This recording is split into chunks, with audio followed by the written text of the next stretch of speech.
This is the Trac Johhny G Spinner Pro. This bike is approximately 7 years old.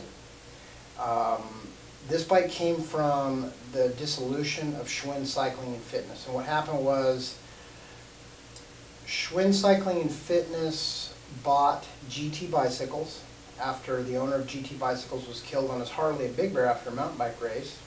Schwinn bought GT Bicycles, they parked it, and it pretty much put them out of business. So they weren't able to produce bikes for Johhny G. Johhny G and company sued Schwinn, and this is my understanding and interpretation of history. So if I'm off a little bit, I'm off a little bit, but this is, I was there. So this is the bike that Trac produced for Johhny G after he left Schwinn.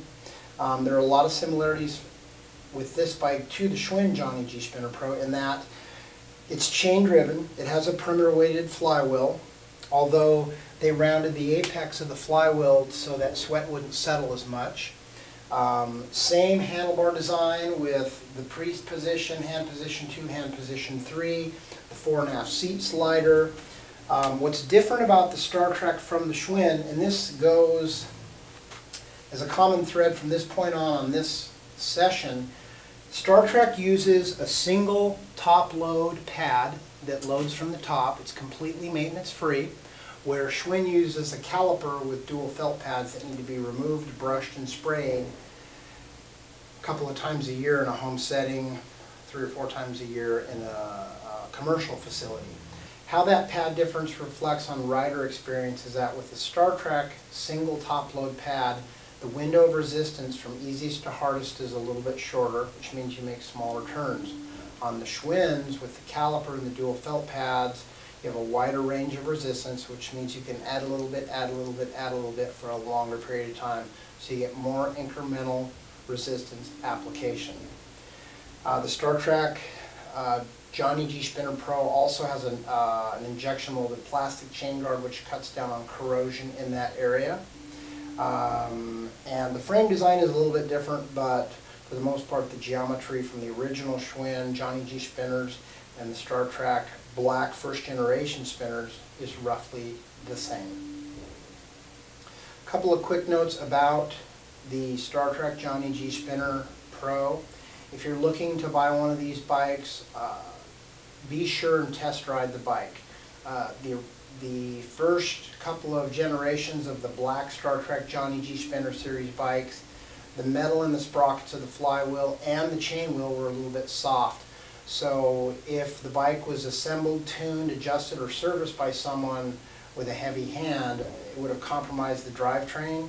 And when a drivetrain on one of these bikes has been over-tightened and ridden for any measurable period of time, it ruins the drivetrain.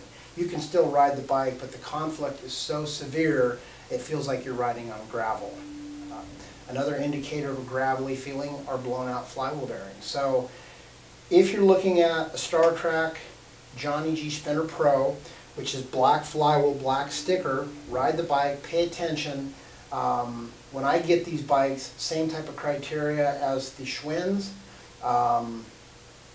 Aesthetics. If I can find Trac Johhny G spinners that are clean, I completely tear them apart. It's really, really easy and not that involved to replace everything inside the bike. New bottom bracket, new flywheel bearings, new chain, new pad, new bottle cage, new saddle. You basically have a brand new bike on the inside. One more note about the Tracs as well as the original Schwinn Johhny G spinners. They also both came in an elite version. What dictated an elite version was a red flywheel sticker. Red flywheel sticker means the bike has smart release. And smart release is a clutch mechanism. It's a safety mechanism, which is good to have if you have unsupervised riders without any experience, because you eliminate the fixed gear sensation, which is a little more has a little more liability in terms of injury. But the downside to the bikes with the red flywheels, especially the Schwinns, the Schwinn Johhny G Spinner Elites, was that when you lubricate the drivetrain through conventional methods, it contaminates the clutch. And when you ride the bike, you get an empty spot at the top and the bottom of the pedal stroke, which completely ruins the ride. That's not an easy fix. It's probably the most involved, complicated fix on the original Schwinn Johhny G Spinner Elite and the Star Trek Johhny G Spinner Elite, the bike has to be completely disassembled, the flywheel has to be taken off, the clutch mechanism has to be taken off, decontaminated, re-sprung, recalibrated, and then put back together. And there are so many dynamics to go wrong if you can get the flywheel apart and you can get the clutch off the flywheel, that most people can't do it effectively. And I wrote the Smart Release Field Service Manual, so if you buy a bike with a red flywheel and you have clutch issues, check out studiocycles.com for a Smart Release Manual, which has all the answers for those procedures.